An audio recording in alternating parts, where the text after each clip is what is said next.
also a couple of things tied to the almond milk that I want to talk about. So, yeah, that would be great. Thank you. So when you buy these nuts, you obviously don't want them salted. No, actually, everything I bought is raw. So I buy raw cashews, raw almonds, soak them, and then you rinse them off and then put them into the milk. So it's really, just if you can get roasted. I mean, they just may not milk up as easily. They're a little bit dried out, so you're losing some of that meat, like that nut meat. Thank you.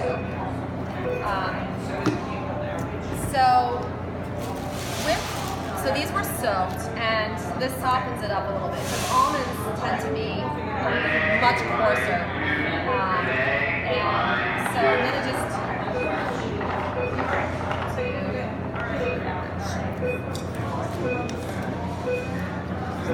What's that? Like I have an escapee.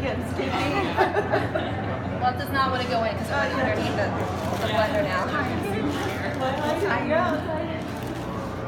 Okay.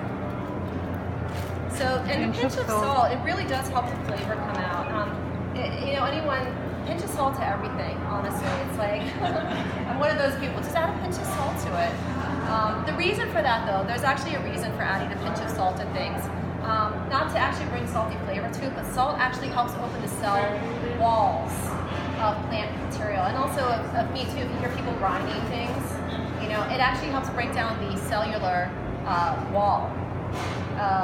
So adding salt to things brings the flavor out more. Oh.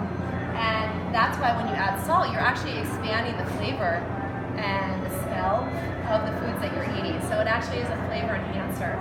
Not just, you don't want to add salt to taste the salt, you want to add salt to expand the flavor of what you're actually making and getting more there. So again, we're just going to put is everything sweetened okay? Is it too sweet? Sweet enough? And you cannot substitute the salt with the lemon or lime, with the citrus. It's something that I learned later on. What's that? You cannot substitute with lemon or lime. Salt? Yep. Oh, so yeah, You the cannot. acid, yeah. The So the acid acid will be doesn't separate. substitute. Yeah, you definitely want to just do salt on its own. Kind of put a little, so there's a little more of a process here with this. So I'm going to push everything back. I'm going to bring my straining station over, and I'm going to open this up so y'all can see.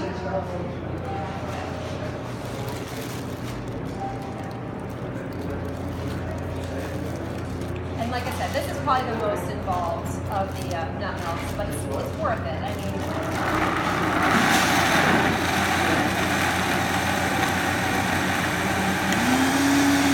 this one you like go a little bit longer, again, because of the coarseness of the almonds. And with this, because we're straining, we're not going to get as much protein because the whole almond is not in there. But there's something fun we can do in the pulp that we're going to talk about.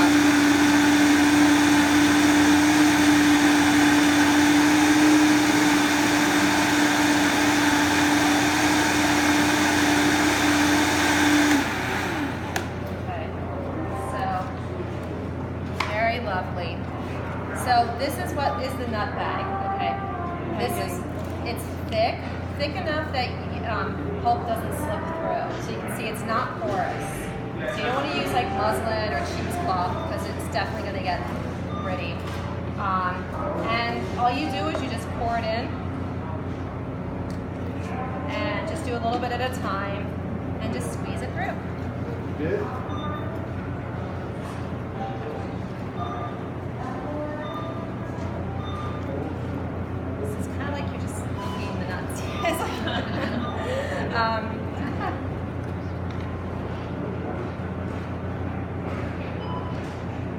So you can see not a lot comes through until you start putting the pressure on it.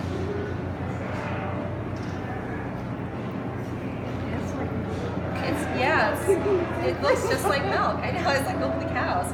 I was on a farm recently where they do cow protection, and so the cows are very revered. This is like last year, and got a chance to milk cows. And I grew up on a farm, but I never got to milk the cows when I was a kid. I got to get eggs from the chickens, but not milk the cows. So they're like, do you want to milk the cow? I'm like, sure. So I was milking the cow, and it was not easy, actually. I discovered how much effort goes into milking a cow. Do they still use the 1-peg stools? They did not. I got to sit on a 3-peg stool, thankfully. They didn't put me through having to balance while I was trying to milk this cow. They were very kind. But, yeah. I don't know. It's quite an experience to milk a cow. My dad was actually, as a kid, my dad was a milk truck driver. So we would go to all the different dairies and go to pick up the milk, and they had machines though, of course. They were like mass producing it. So I told my dad I'm drinking like vegan milk. He's like, he's a farmer. He gets it now. It's been a long time. He gets it now, but. Yeah. Okay, that brings another question. What about the calcium? Calcium, yeah. So you're getting some calcium. If you notice, some of the nut milks are fortified. Okay, if you buy them in a box, they're going to be fortified, which means that they're adding some of the nutrients from cow's milk. They're adding into the nut milk. Homemade nut milk is not the greatest source of calcium. There is some calcium in it, but it's not going to be your main source. So if you're vegan, you're going to get your calcium from other things. You're going to focus your calcium intake on things like. You're going to use vegetables like broccoli and kale and things like that. You can get. There's actually a lot of calcium in sesame seeds, which is why I do a bone health workshop, and I do sesame seed demos because sesame seeds have a lot of calcium in them. Which is well. tahini. Tahini. Tahini. Yeah, the tahini. Yeah. So so you can see I'm just working this a little bit just to get everything out. There's still a lot in there, believe it or not. So the calcium is really, I'll just put it right back there. The calcium is not something you're going to get from these so much. You'll get a little, but not a lot. Actually, you know what? I'm gonna rinse this first.